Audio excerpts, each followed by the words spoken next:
You're listening to Bigfoot Society, and I'm Jeremiah Byron. Tonight's story doesn't start with a footprint or a whoop in the woods. It starts with a boy lying in bed, playing with kittens when something heavy begins circling their trailer. That boy was David, and what followed was a lifetime of encounters, from screams in the Trinity Alps to glowing red orbs that drifted through walls, to the moment he opened his eyes and realized he wasn't alone. A family of Sasquatch, 3 alien beings, and a voice in his head that told him to drink pickle juice. This isn't a sci-fi story. This is David's life, and it all came rushing back in the Elliott State Forest in 2019. 9 nights of eerie knocks, shadowy movement, and finally a roar so loud it shook their souls. This is the story of David and the night the forest roared back. So stay with us. All right, Bigfoot Society, we have the privilege of talking to David today. David's an individual that you've heard on the show during the call-in show. You've heard him before, and we had a good chat then, but David's back to share some other very interesting encounters. He is from out there in the great state of Oregon. Welcome to the show again, David. How's it going, man? Thank you, Jeremiah. It's going really good. I'm excited to be here. Absolutely. This is going to be a fun one. We were talking before the show started recording, and we'll be going some areas that the show normally doesn't go, but it does have to do with Bigfoot. And I'm going to say let's pass things right over to you, David. Bring us back to the first instance that you're wanting to share with the listeners tonight, please. Okay, sure. So it all started, and I remember the year because when we moved to this little place, and I'll tell you the place, Jeremiah, you can look it up if you want to. It was a place called Junction City, California. It was about 7 miles west of Weaverville, California. And before you get to Junction City, there's a place on the right called Slattery Pond, and it's like just this little pond. And we lived up the little dirt road behind that pond, and it was the only house back there. And it had turned 1979 to 1980 because I'd messed up on my schoolwork paper and had to erase the 79 and put 80. So I remember that. That's the only reason why I remember the actual year that this happened. And so we'd lived there, probably a couple months or something. And it was just a place that we stayed in between us buying this property. So we stayed there just kind of momentarily. And so when we moved in there, the people that rented the place to us told us about this big, and I'm doing like a quote with my finger, big bear that would come around that previous renters had talked about that scared the previous renters. And so it was a double wide mobile home, and the back half of the trailer was kind of off the ground because the ground sloped off right there. So it was up on like the cinder blocks. And I'd say the bottom of the trailer was like 3 feet off the ground or something like that. But me and my brother's room was in the very back, that end of the trailer. And there was the hallway, and then there was a pantry across from our bedroom door. And it used to be an old food pantry. Well, there was no inside door. So if you were walking the hallway, you could just walk right in. There was no door there. But the outside door, there used to be an outside entrance. That door was gone, and there was like a piece of plywood that they had nailed, I think. I don't think it was screwed. I think it was just nailed on there. And so we moved into this place, and we'd been living there, I don't know, probably a couple weeks or something. And at night, we started hearing like these screams coming off, and there's no houses. It's basically would start to go into like the Trinity Alps wilderness kind of area. It's just all wilderness area behind that place. And we would just hear these screams like a woman being murdered or worse, and our whole family, there were 6 of us kids, would just sit there with the window open, listening to this screaming coming off the side of the mountain. And my mom would be like, "Chuck, what is that? What is that?" And my dad would be like, "I don't know. I think it's maybe a fox or a bobcat." But it was so loud. It was scary. And I would have been If that happened at 1980, let's say it just turned 1980, I would have been 9 years old at the time.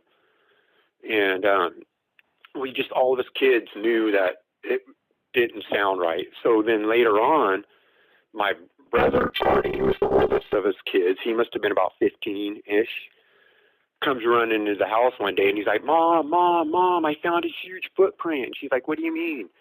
And he was like, Mom, I found a huge footprint. It looked like ours, but huge. And he was doing like his hands, and it was like, 18 inches or 20 inches or something, huge footprint. And my mom was like, are you sure it's not a bear where it stepped into his own track and all that? The standard question, which is good to ask. He was like, Mom, there was multiple tracks, and it was just one huge footprint, not two tracks in one. And so all this kind of adds up to this last bit. So me and my oldest brother slept in that back bedroom on the same bed, and I slept up against the wall underneath the window. And it had to be sometime during the middle of the night. I don't know I'm just going to guess it was around midnight or something. And I'm laying there on my back, and I have a little kitten on my chest, and I'm playing with the little kitten. And there was two kittens up on the windowsill, and it wasn't like a full moon or nothing, but you could see the light coming through the window. And so the kittens were like really highlighted in the window. And we're all just sitting there doing our thing. And then I noticed the kittens up in the window just stopped what they were doing. And they were looking out the window all hunched up, like when they're playing and they hunch up and all fluffed up. And both of them were doing the same thing, looking out the window, and their heads were moving like they were watching something.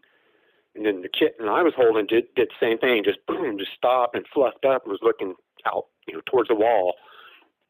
Pretty soon I just hear boom, boom, boom, boom, and it's getting louder and louder, and it goes right to the right of my window, walks right around the end of the trailer, and I can hear it walking up the other side. Just boom, boom, and you could feel these footsteps. And I'm trying to wake up my brother, and he's not waking up. I'm not talking. I'm just trying to use my hand to kind of shake him. And it's quiet for just like 1 second, and then I hear like this breaking sound, and you could literally kind of feel the mobile home like shimmy. Like if you get a big wind, it's not like shaking, but you could just feel a little, like hear it creak and just feel that movement a little bit. And so that scared me. So I slip out of bed as quiet as I can, and I walk over to the door, and I'm pushing in on the door a little bit and turning the handle as quiet as I can because I wanted to sneak out there. I had to run. I had to go past where that happened. I knew it was that plywood at that pantry, that food pantry. And so the door goes click, just a tiny little click, and I just heard boom, boom, boom, boom, boom, boom, boom, boom, just running off. So I took my chance, my moment, and just threw the door open and just hightailed into my mom and dad's room. And my mom let me slip in. She was like, oh, it's probably, cats fighting and this and that. And I was like, no, Mom, there's a monster outside. It broke the house. And she was like, no, you're mistaken. Just go to sleep and we'll look at it in the morning. So the next morning, or the next day, it wasn't the next morning, the next day, my mom and my older brother come and pick us up from school in Junction City. And my brother's like, hey, David, do you remember what you heard last night? I'm like, yeah. And he goes, just wait till we get home. And I was like, okay. So we get home, and my dad, who worked at the mill in Weaverville, he had just gotten home, and he was standing out there on the side of the trailer where that plywood was nailed up, and he's just standing there looking, and all of us go walking up there. And at the very top of that door, like I said, it was like a regular-sized door, but the door was gone. It was just plywood. The plywood was pushed in at the very top, and you could see, like, I'm going to say claw marks, but you could see gouges in the plywood where it pushed it in at the very, very top. And my dad just standing there looking at it, and we're like cranking our heads up looking at this thing because that's the end of the trailer where the ground sloped off. And it's still, like up at the top of that door. And my mom's like, Chuck, what could have done that? And he's got that look. All of his kids could see it. My mom could see it too. And he's got that look, just looking at that. And he goes, I guess a big bear And my mom's like, what kind of bear could do that? And he was like, I guess a big one. And so that was basically the end of anything that happened there. We ended up moving up to the property that we bought. And now the property we bought was up near Trinity Center, California, which is north from Weaverville on Highway 3. And we lived out in the boondocks up on that road. And so at this date, I can't tell you. I don't know. I would have a feeling that we lived up there for, like 2 to 4 years or something. So I might have been in that 12, 13-year-old range, somewhere in there. And me and my younger brother now slept in the living room of this single wide mobile home. We slept in the living room. My 2 sisters slept in the first bedroom in the hallway, and my mom and dad slept in the back bedroom. And my older brother and my oldest sister had moved out, so it was just me and my younger brother and then my 2 sisters. So I had woke up in the middle of the night sleeping in the living room on that hide-a-bed couch and feeling like I had been choked. Like I woke up feeling like I was choking. And it scared me bad enough where I went up the hallway to my mom and dad's bedroom, and my dad slept on the right-hand side of the bed. My mom was sleeping on the left, and I walked over to Mom, and I was like, Mom, I can't breathe. And she's like, what do you mean? I was like, I feel like I'm being choked. And I have no idea how this ties into this story, but it's how it started, so I don't know if it does tie in or not. But so she was like, well, can you take in air? Can you breathe? And I was like, yeah, but I feel like I was being choked. And she's like, well, just climb in bed and, you'll be all right. So I remember, just laying there on my back, and I had my eyes closed, and I was kind of still had my hand on my chest, kind of by my throat, just kind of still, glad that I was getting air. It was really strange. Like my throat felt like it was closed up, I guess. And I was laying there with my eyes closed and trying to make myself go back to sleep. And I don't know what time this was. It was in the middle of the night sometime. And while I'm laying there with my eyes closed, I start seeing like flickering of light in my eyelids. Kind of like if you're sitting around a campfire at night and you close your eyes, how you can see the flicker of the fire through your eyelids. And before I opened my eyes, I was asked myself, am I really seeing this? And so I concentrated, and I could literally see like the light through my eyelids, and I could tell it was moving. So when I opened my eyes,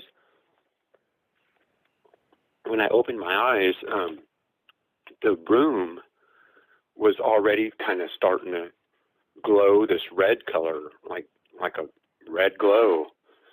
And I'm sorry if this kind of goes over the deep end, Jeremiah. It's, it's a strange story, and it's hard to even spit it out, but I'm just going to tell it like what happened. And so I'm laying there, and when I open my eyes, there's this red glow coming through the walls of my mom and dad's bedroom, like it was coming from the hallway. And when I came in there, I had shut the door and so, to the room. And so I'm laying there, my mom's in the middle, my dad's on the other side of the bed, I'm on the left side of the bed on my back.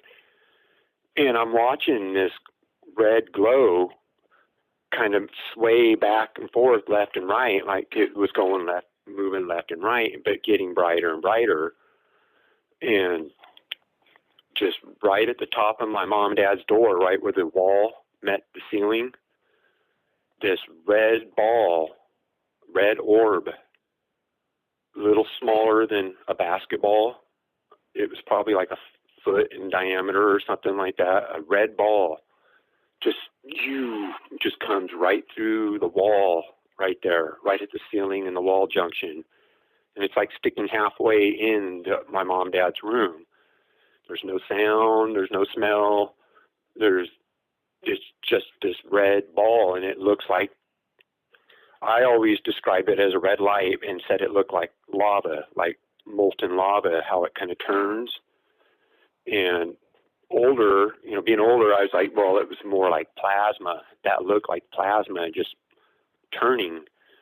And around the outside of that red ball was for like 3 or 4 feet around it was like this purple aura, a purple glow. And I couldn't see through the ball, but you could see through that purple. Like I could still see the paneling of the mobile home walls, the lines in the paneling. I could see that through that purple. And from the red into the purple, it was throwing these white, big sparkles, like the sparklers for 4th of July, just big sparkles. And when they got to the edge of that purple, they would go out. They never left that purple. They just stayed within that. And so I sit up, and it's beautiful. It's not scary at this point. I'm not freaking out. I'm just looking at this beautiful, look like a big firework. And so I sit up, and I put my left hand on my mom's hip. She's facing away from me. And like I said, the room's all lit up red. I mean, I could see around the room. I could see my mom and dad laying there. And I put my hand on my mom's hip, and I'm like pointing at the light with my right hand. And I'm like, Mom, look at that red light. And she doesn't move. I'm like, Mom, look at that red light. And she literally started to lift her head up and laid it directly, just right back down. And I'm looking at her side profile so I could see her mouth. And her mouth didn't move, but I heard, Son, you're dreaming, go back to sleep. And I'm like, no, I'm not, Mom, it's right there. And I turned back and looked at it, and I'm still pointing at it. My left hand's still on my mom's hip. And it's like, as soon as I said, no, I'm not, Mom, it's right there, I turn, and it's like 2, 3, and then poof. Now suddenly, this is where it gets really weird, so forgive me, but now I'm not in my mom and dad's room anymore. And I'm still pointing with, and my left hand is still in the same position that it was, but now I'm standing there looking through like a clear wall, like a glass wall, looking out into stars. And kind of like waking up from a surgery or like passing out, how you kind of wake up and it takes a minute for your eyes to focus and for your mind to kind of get right for a second. And I just remember looking out that glass wall or a clear wall, then just looking down at my left arm, and I could see my pajamas. I could tell you exactly what pajamas I had on, long sleeve pajamas, and holding my hand, my left hand now is this red-haired, thick, black-skinned, wrinkles, with black fingernails that kind of went to a point, like thick fingernails that kind of went to a point, hand. And my eyes just go right up that red arm. And here's this, my dad-sized Bigfoot just looking down at me. We're standing shoulder to shoulder. He's on my left. I say he, I don't know if it was he or not. It was on my left. And it's looking straight down at me. And his eyes were like huge, like whites in his eyes, like surprised looking at me. And it's holding Mom's hand, and Mom's holding Dad's hand, and we're all, me and the little one, and I say little is like the size of my dad, but little compared to the other two. Mama was probably 8 foot, looked just like the Patty Bigfoot, but red-haired. Dad must have been 10 feet tall or something. He was huge. And they're standing catty corner, but we're all 4 holding hands. And they're looking down at me with the same look in their eyes. And then my eyes go boom, boom, boom. Look at those 3. And then I look to the right a little more, and standing with their back against the wall was 2 alien beings. One was like a praying mantis looking thing, had black oval shaped eyes that wrapped around the side of its head, big jaws, like cheeks that weren't skin, they were bone, and they were kind of like a dark brown but with black streaks, kind of like charcoal bone. That's the best I could describe it, kind of like if you charcoal bone a little bit in a fire or something, that look. And they had it had its back to a wall, and the wall was kind of a cream color. I couldn't tell you what the ceiling and the floor looked like. I couldn't tell you what else was in the room. I could just tell, it was like my eyes were directed. I looked at the three Bigfoot and looked over to the right, and there's this mantis-looking being standing there with its back to a wall, and beside it was this blue, tall alien being with like a big, huge, perfectly round head, and its eyes were more almond shaped, kind of like a gray alien, but were kind of silvery, like the old copper's glasses, how they have that silver mirror to them, that look. And I could see the skin. You could see like the veins through the skin throughout the whole upper body. And they're not looking at me. They're looking kind of to my right, beside me. Those two are standing side by side, and they're tall. They're as tall as the Bigfoot. I don't know if they were as tall as Mom or Dad, but they were both like in that 8-9 foot tall range, I would say, if I had to guess. And so my eyes go from them, and I look to the right beside me, literally standing probably a couple feet from me, was a little gray alien being looking up at them, at the two tall aliens, and its head's bobbing, kind of like a bobblehead. And it's not making no sound, but I could tell that it was communicating with those two. And then as soon as I look at that and see the head bobbing, it turns and looks at me, and we're pretty close to the same height. I was probably a little taller, but I just remember it turned and looked at me. And then the next thing I know is I'm coming out of that same waking up from a surgery or passing out feeling, starting to come to, and I'm walking up the hallway, like from my mom and dad's room, walking up the hallway back towards the living room, and I hear in my head, drink pickle juice.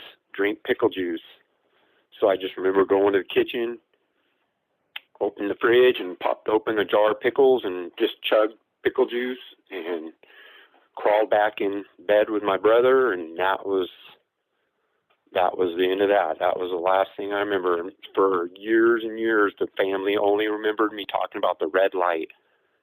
And it was probably 10 or 15 years ago. I just happened to be watching. I wasn't watching. I was flipping through the channels, and Ancient Aliens was on.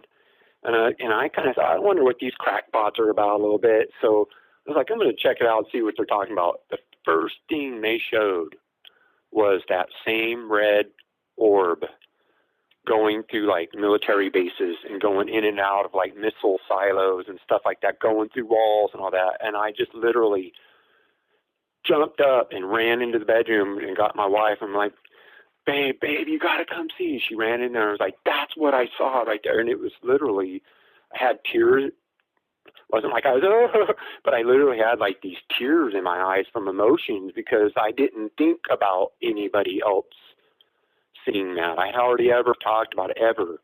And then to see it, it really, it was profound. And I couldn't believe that I just was looking at what I saw. And so that was pretty much the end of that Junction, or the Junction City and then the Trinity Center experiences. So I hope I haven't completely lost you so far, but so I want to talk a little bit about the abduction, just because it's so unique to this show. It's something that really does not come up. So man, it's so, the way that the Bigfoot looked to you in there, were they, well, I guess you said one of them actually did look like Patty, didn't you? Yeah. They all three had the same look. Yeah. Yeah, that's so interesting. And I mean, you're what, probably around 11 to 12 at this time? I'm thinking it was between 10 and 14, and I would say 12-ish is right in the ballpark. I honestly couldn't tell you exactly what year it was. Okay. And I mean, not on any substances at all? right? What was that? No substance use at all at that, No. And Nope. it's so interesting. Why do you think that the pickle juice was all about? That's one of the most interesting parts. The people I've talked about that, too, when I told my story on a couple other places too, but me and you were trying to hook this up. It's been a while since we were trying to get together to tell it, but Yeah. people saying that that's a common thing for like dehydration, and another one was saying it could help for like shock. Somebody was saying for like shock. I have no idea. And you know how you hear yourself when you're like have a thought in your head, you kind of hear your own little voice in your head, not like schizophrenia, but your own monologue in your head. It was my voice saying, drink pickle juice. And I have no idea why it said that, or why that would be important or not. I don't know, but I do feel like that there's got to be something to that. Yeah, there's got to be some scientific. I like the ideas that those other people came up with, though. Dehydration, etc. Man, how? I got to tell you, yeah, it felt like the Bigfoot were abducted like me. That's what it felt like. And okay. When I get into detail, I know we're kind of on a time thingy, but I tell people, well, they're like, oh man, I bet you were scared or freaked out or this and that. And I was like, you know what? There was like zero emotion, nothing. It was how I said it would be like if you were sitting in a big room and you had a bunch of people in there, a bunch of people you knew, some you didn't, and you're just sitting off the side and you're just looking around, just seeing what was going on. That's what it felt like. There was no fear. I don't know if my eyes were big, like the Bigfoot eyes were big, but they had like that total surprise look on their face. And I have a feeling that they were in the same predicament I was. And the strangest thing about this, Jeremiah, we didn't have really TV. We had we didn't have satellite or anything like that, just your basic like ABC and PBS channel back in the day. So I didn't get to watch anything that could have put that in my mind. But we had these neighbors. The closest neighbor that lived to us lived down the hill from us, and there was a man and the daughter, and was married to this man who was like 34 or something at the time. But his mental status was like the same age as me and my little brother. We would play like kids out there. And that family used to tell us that they fed a family of Bigfoot, red-haired Bigfoot, a mom and dad and a young one, off their deck by hand. And we used to kind of, not to their face, but like kind of laugh at them, like, man, these people are crazy. You know what I mean? Like, they are weird.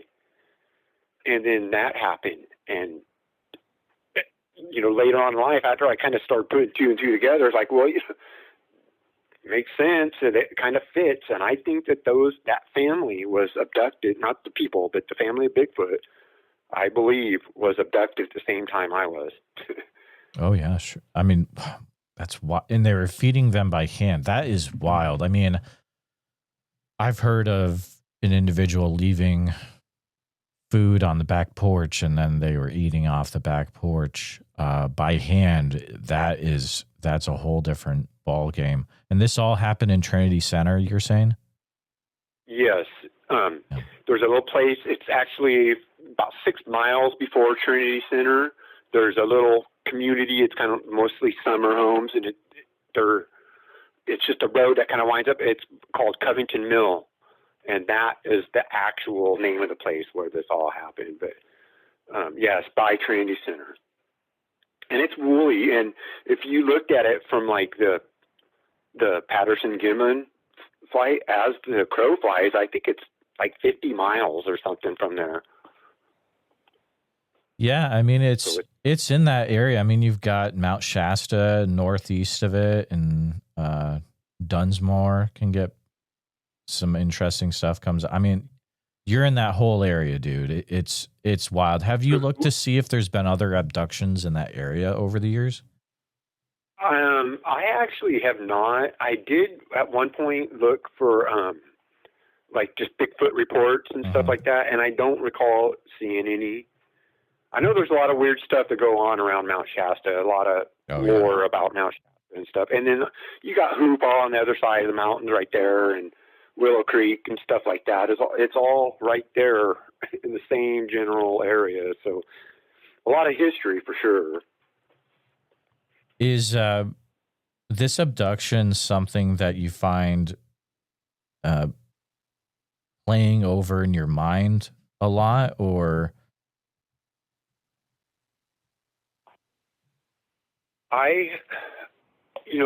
Since I've been an adult, I'm way an adult now, but I did not ever talk about it growing up. The abduction part, I never told none of my family about it ever. Kind of just buried it down, and always talked about the red light that came into Mom and Dad's room, and they remember me telling them about, trying to wake Mom up, and my mom doesn't remember, my dad doesn't remember, and my mom was one of those ones, when I first went in there, when I felt like I was choking, she wakes up, and when one of his kids went into the room, she was awake immediately. And when I was had my hand on her hip and saying, Mom, and the room was lit up, Mom, look at that red light, she didn't wake up. And I find that very fascinating too. And I believe when I was on board that my eyes were being directed at what I could look at. Because like I said, it wasn't like I looked around, like I was looking around the room, just checking everything out.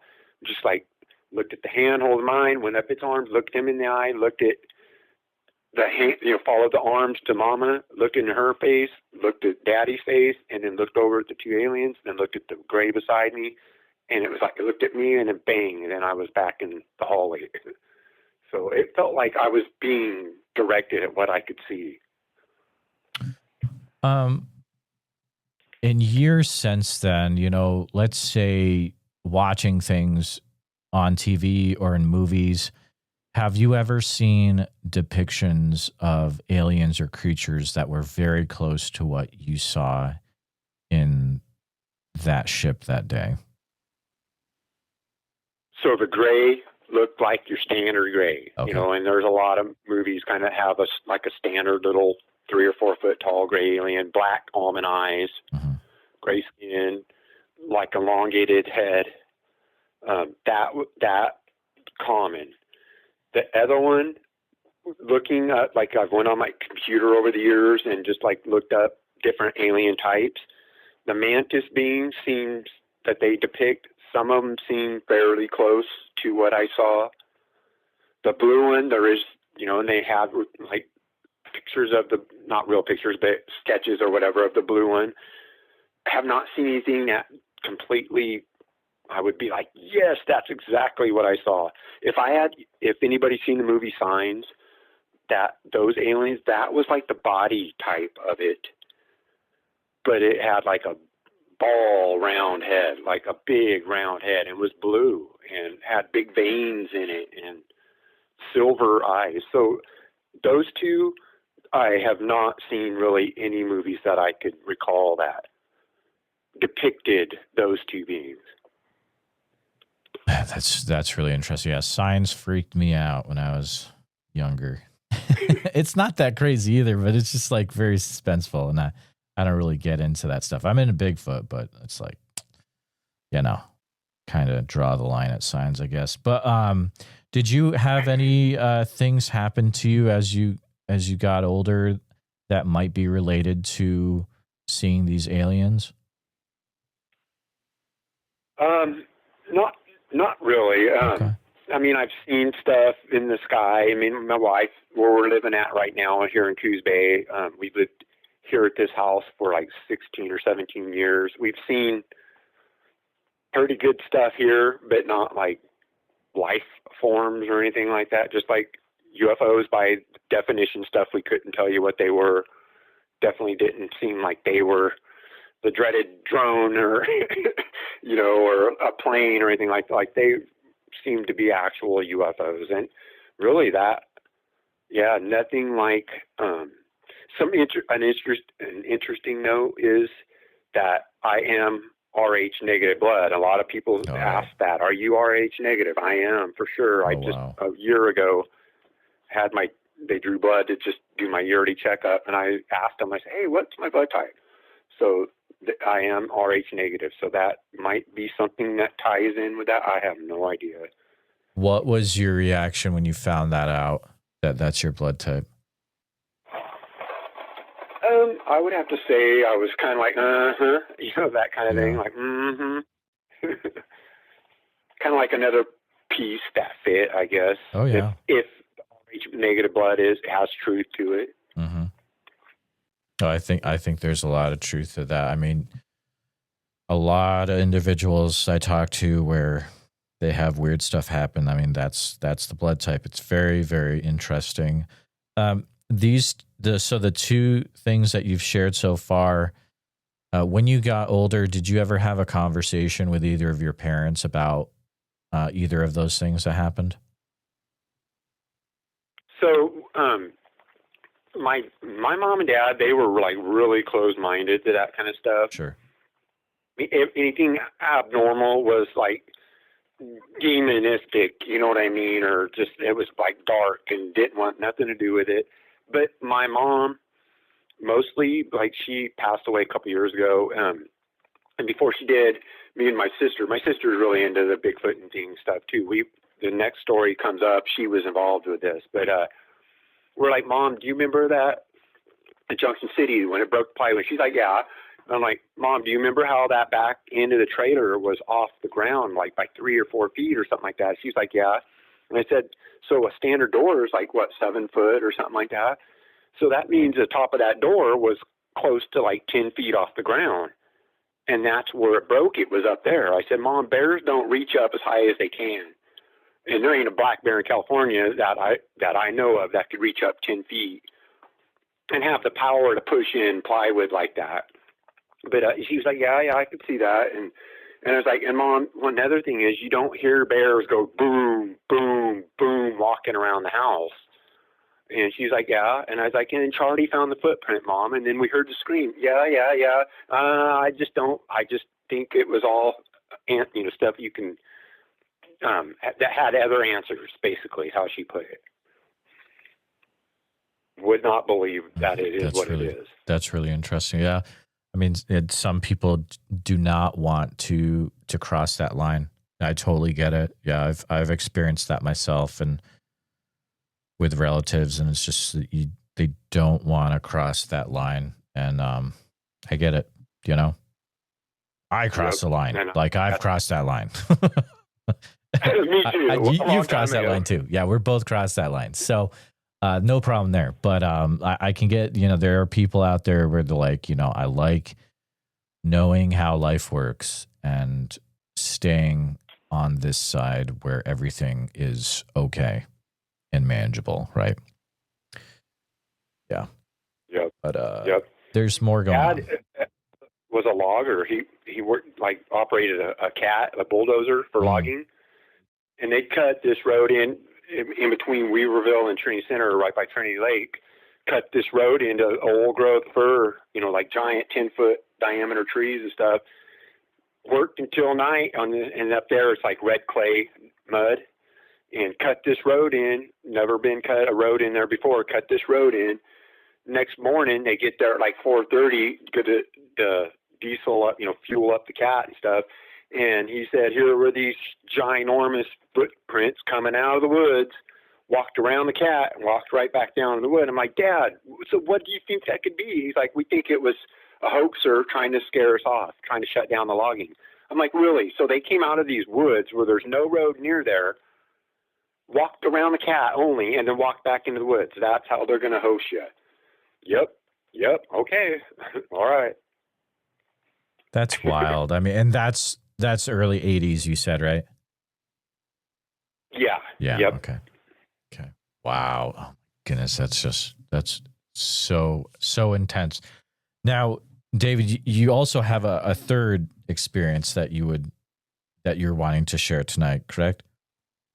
Yes, sir. this happened right here near Coos Bay. It's a place a lot of the people I know when we were in your chat on a couple shows ago, people were like, oh yeah, I know the Elliott. So this was in the Elliott State Forest, 2019. And me and my wife were bow hunting elk, and we got up there. So elk season starts on Saturday morning. We got up there at Thursday evening, probably about an hour before dark or so. And as soon as we get there, I got my camper off the back of my truck. We had a cab over camper, took that off my truck, and my sister Cindy, who we were just talking about, who's into the Bigfooting, she followed us up there in her car, and she had never been up there before. She followed us up there in her car, and she was just going to sleep in her car with her two little dogs, and me and my wife had our camper and our little dog. And so we get there, I get the camper off, that gets me to where there's like about 20 minutes left of light. So I was like, hey, you guys want me to run and get my trail camera real quick? Because I had a trail camera up there for like 2 months, just scouting for elk and stuff. And they're like, yeah. So I ran up there, got my camera, got back right at dark. We checked out the pictures, and there was just like elk and deer on it, nothing weird. And so we're setting up camp, and it's probably about 10 o'clock, and my sister's like, oh, we got company. And I'm like, what do you mean? She goes, you didn't hear that? And I was like, no. She's like, there was just a big bang. It sounded like a tree knock, but a big bang up the hill right there. I'm like, Cindy, there is nobody up there, I promise. And so in the Elliott State Forest, we're like 11 miles up this gravel road to get to the turnoff, and it's on the 9,000 road. Your map probably won't show you very much on that, but it was on the 9,000 road. We drove down that. I think it's about 3 miles down that. So we're like a total about 14 miles up into the woods, and we're just pulled over on the edge of the gravel camping. One camp was about 5 miles away from us, and that was the only camp that was up there, the only other camp. And so I was like, Cindy, there's nobody up there, I promise. We're in this valley. There's like behind our camp on the one side, it's like drops down off the road about 10 feet, and there's a big flat, goes to a creek, and then it goes up the side of the mountain. On the other side of the road where we're camped, just goes straight up the hill, and it's just like thick.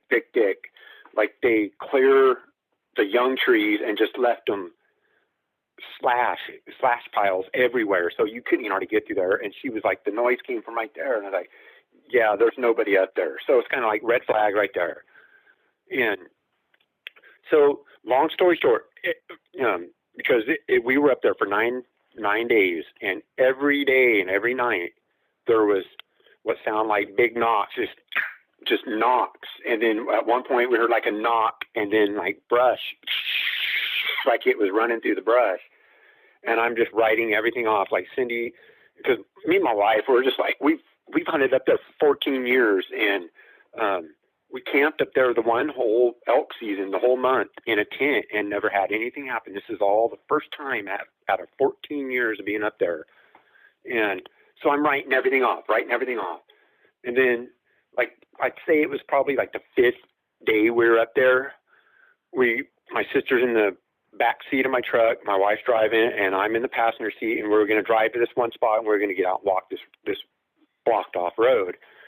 And we come around the corner, and there's a herd of elk on my side down the hill, and they're not spread out like a normal herd would be. They were like in a circle, like just bunched up. And there was a legal bull in that herd, and he was kind of walking on the outside of them, but like he was wanting to walk off, but he turned around and walked back to the herd. They do that kind of standard, but like they're going to keep other bulls away from their cows. But the way they were all hunched up, I kind of like, okay. So my sister stayed in the truck, and me and my wife get out, and we're getting the wind right and getting to where they can't see us. And we walk up the road, and we cut off down through the brush, and it's really thick, really thick brush up there, salal and huckleberries and just thick brush. And so we're kind of making noise, sneaking, but we're making noise. So like right in our ears is noise. And my sister said, as soon as we left the road, there was like 3 different knocks from 3 different directions. Like they had those elk surrounded, and those knocks came from each side of those elk as soon as we left the road. And we didn't hear it. Me and my wife didn't hear it. And so my sister's kind of from the road. She can kind of get glimpses of us going through the brush, kind of working our way off down that road, below that road, sneaking up those elk. And the elk kind of start moving off. And she says right behind us, like 20 or 30 yards, she goes, I'm not kidding, brother. There was something black following you and Dee Dee through the brush. And I'm like, well, it could have been a bull, you know, another elk with like the black mane that they have. And she's like, well, I heard 3 knocks right before I saw it, so I'm just telling you. And I'm like, okay, I believe you. And so now we get to where it kind of gets really interesting. So it's probably the 6th or 7th night.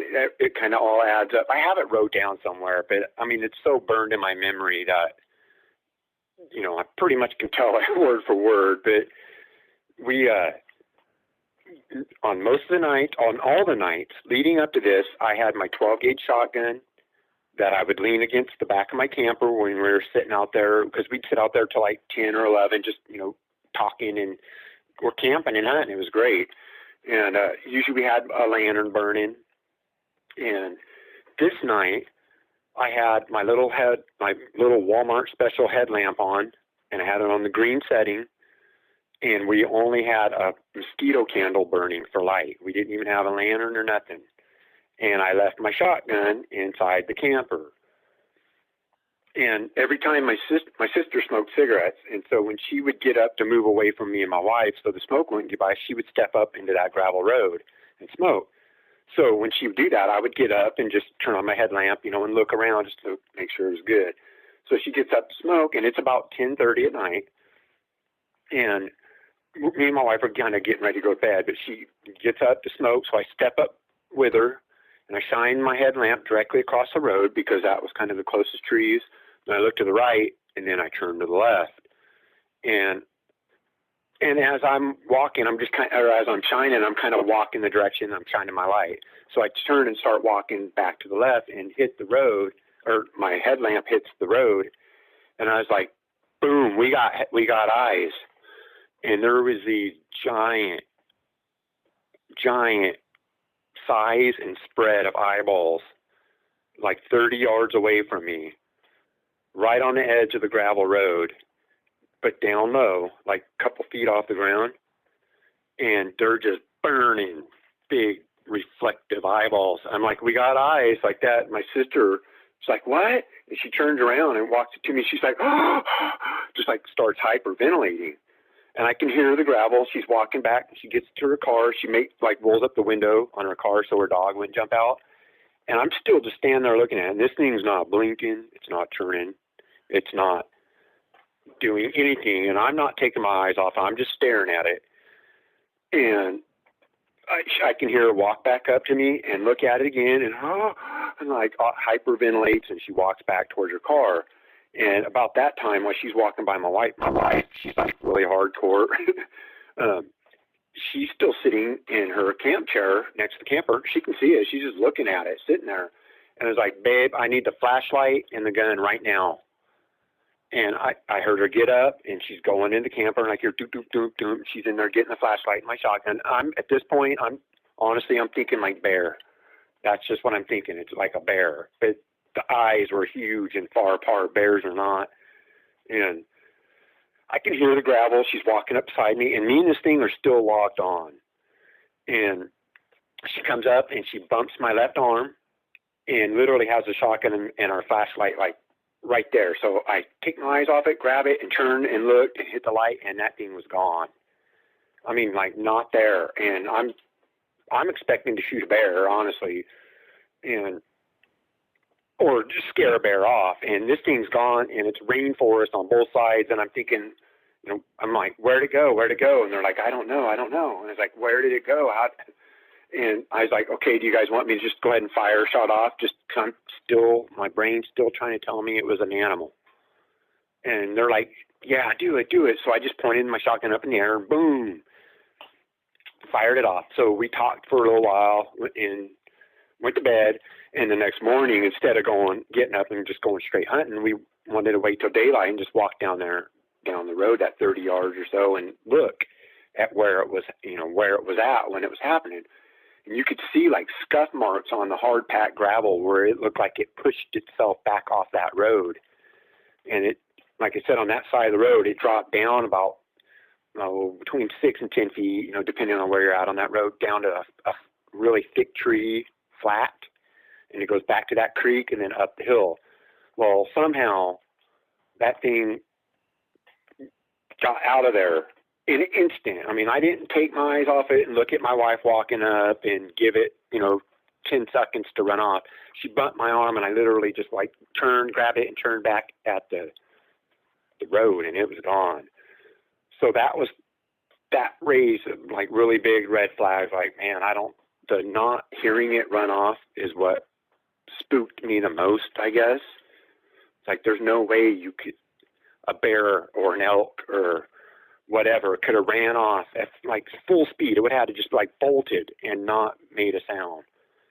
So now we're going to just, for time's sake, we'll flash forward to night 9. So it's getting dark, and we're at the same spot. And every night and every day, like I said, there's stuff happening that you could associate with animals or Bigfoot or whatever, just stuff happening, noises and stumps sound like they're being torn apart, and knocks and just stick pop here and there, which is normal in the woods, but just everything was adding up to this. So night number 9, getting dark, and suddenly we hear this, whoo, whoo, whoo, whoo, whoo, whoo, like a hoot owl, barred owl. And so my sister, she's getting her drink on. Me and my wife did not drink, still don't. No drugs, nothing like that. We're totally 100% sober.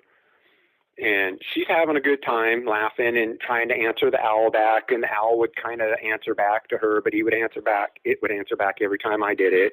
And so my sister's got her phone, and she still has a recording of this, has her phone, and she's recording that owl going back and forth. Well, like I said, this is like at 10:30 at night by the time this all comes down. So she'd been recording for like 15 or 20 minutes at least. And at one point you could hear me go, "Hey, Cindy, remember on Jurassic Park where the one velociraptor kept the attention of the guy while the other one snuck up behind?" She's like, "Yeah." And I'm like, "That's probably what's happening right now." And we laughed about it. Well, my wife was getting ready to go to bed.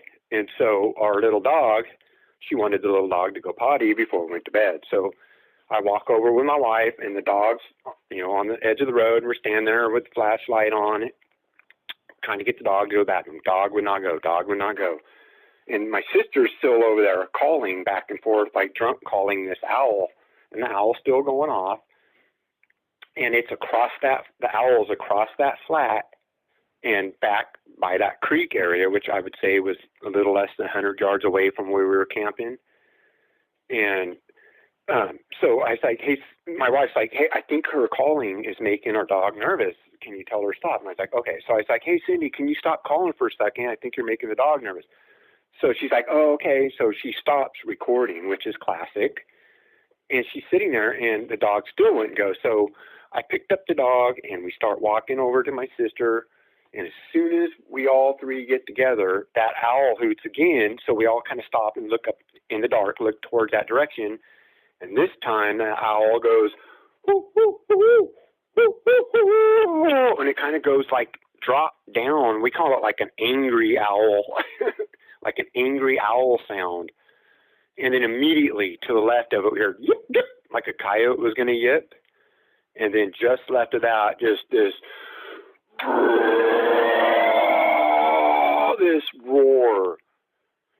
roar, Jeremiah, was so deep and so loud that you literally could feel it in your chest, and you could hear the trees ringing like 10 freight train horns loud, just, and all three of our jaws dropped, and we all three had kind of watery eyes, and I said, "What?" And I did cuss that time, and I don't ever hardly cuss. I was like, "What was that?" And they're like, I don't know. I was like, get stuff. Let's go. Because, I mean, it was like it felt like we were about to die if we didn't get out of there. And so she gathered, my wife gathered like her medicine bag and her purse. My sister, she didn't really have anything, so she just jumped in her car and waited for me and Dee Dee, and we got in our truck, and my wife drove, and I had my shotgun out the window with a flashlight because we had to drive right past where that roar came from. And I stood guard as we drove by, and we got out of there, and we went back up a week later to get my camper. It took us a week to go back up there. Oh, wow. Man, you left. I guess that makes sense. I mean, I probably would have done a similar thing. I mean, I can't imagine hearing something like that so close to you. Like freaky loud. Yeah. And it was, one sound was one voice box. The owl was like one voice box. Then the yip yip came a little bit to the left, like it was a different voice box. Then a little more left was that big roar. So it was like three of them on the, right off beside camp. And that roar it wasn't like, roar, it was just like, like you get the sense like, that's enough. That's what it was saying. But it was intense, loud, and deep. And we had bull elk bugle, yards from us, and they're huge. They're 1,000 pounds, 900 pounds with big chest, and that wasn't even touched the sound that this thing made. My goodness. Not even close. Because it sounds like you're very familiar with what the animals of that area should sound like. Absolutely. I've hunted my whole life and hunted this spot for 20 years. And yeah, I've heard the elk and heard coyotes and heard bobcats squalling and fox doing their little calls and stuff. And people were like, well, maybe it was an owl. I'm like, man, I know owls can be loud and they can sound bigger than what their chests, can produce. But this thing was like freight train horn loud, just brrrr. So yeah, when I heard that, that's when I knew that we were not dealing with just an animal. That's when it was like all rolled through my brain. It was like the culmination of all that 9 days just went to that. Man, have you heard anything that even comes close to that sound? There was one recording. So we did, of course, me and my sister. My wife's kind of not into it as much, and my sister's the most into it. But she found something on the internet that was supposed to be a Bigfoot recording, and it was the closest. I think it might have been in Canada, but it was the closest. We all three agreed to what we heard. That's no wild. known animal that I know of. I've hunted moose and up in Alaska, killed bull elk, killed a bull moose, killed a lot of bears, a lot of bear in my life and stuff. And I just don't know of anything else it could have been. And this is southern Elliott State Forest? This is the southern side of the Elliott State Forest. Yeah, I've been following, I use Google Maps, but sometimes I'll use Onyx because you can actually see the Forest Service roads. Uh-huh. And I got Onyx. Yeah, it's great. Not a sponsor, guys, but man, if they ever want to be, reach out. Because they are great. There's nothing better than, because, it's not just for hunters. Like, Bigfooters use it like crazy. You can mark where you've had sightings and all sorts of stuff. You can share it with your Bigfoot friends. Guys, you should absolutely, even hikers and whatever, yeah. Because you can track yourself and everything. I love it. I'm dropping pins, like you said. We've had it for probably 8 years now or something, and we're not going without it. We renew it every year. But yeah, if you're looking at you go up the 1000 road, which is Marlow Creek is actually the name of it. Yep, I see. And then went up that 11 miles or 13 miles or something to the 9,000 road, and then you drop left down the 9,000, and we were down the bottom of that road. So we looked, and in 2001, there was a bow hunter hunting elk on that same exact road, had a daytime sighting while he was stalking elk. Wow. So I don't remember if that was BFRO or if that was like Bigfoot of Oregon, or I can't remember where it was, but there was on the exact same road in 2001, a bow hunter saw a daytime Bigfoot stalking the same elk he was from like 40 yards away.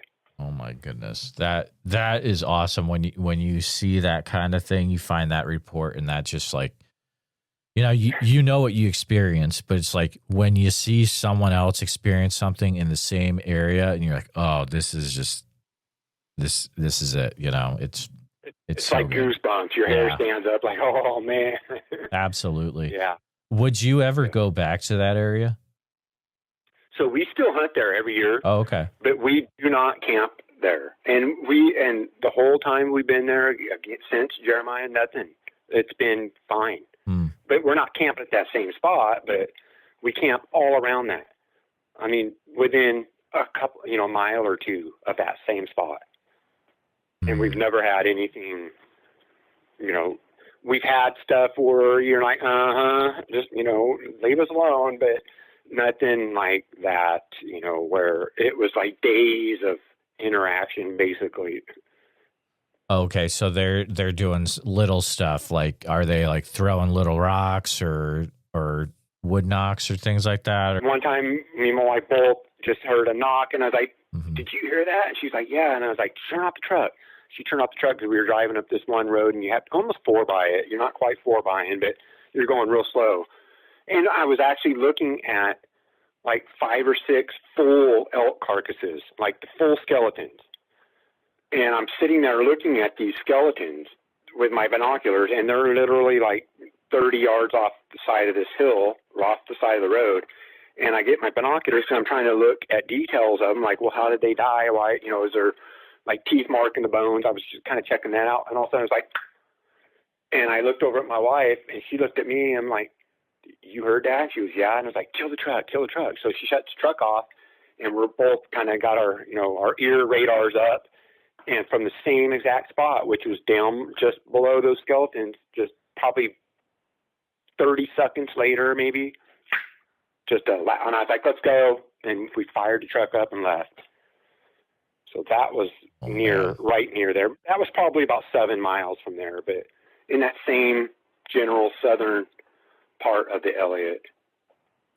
So did you notice if those elk were killed in any weird way? Like if they, I don't know if can you tell if an animal has a broken neck if you could just see the skeleton? If you went up and turned it, I suppose you could. I don't know if I just looking at it. Right. And I definitely didn't notice that looking at him through the truck, but that's what I was looking at, like seeing if I could see like a crushed neck or, crushed vertebrae or broken ribs. The one weird kind of thing about that I was looking at is there was one hide, like the skin part, and it was rolled up, kind of like rolled in like a tube shape, rolled up. And I thought, and I was in my mind, I'm thinking, well, could it be poachers? Are they dumping like poached elk off the side? And I was like, well, they would have had to throw these skeletons pretty far off the edge of the road to get them to where they're all laying right there. Yes, they could have drug them all there, but why would you drag them to where they could be seen?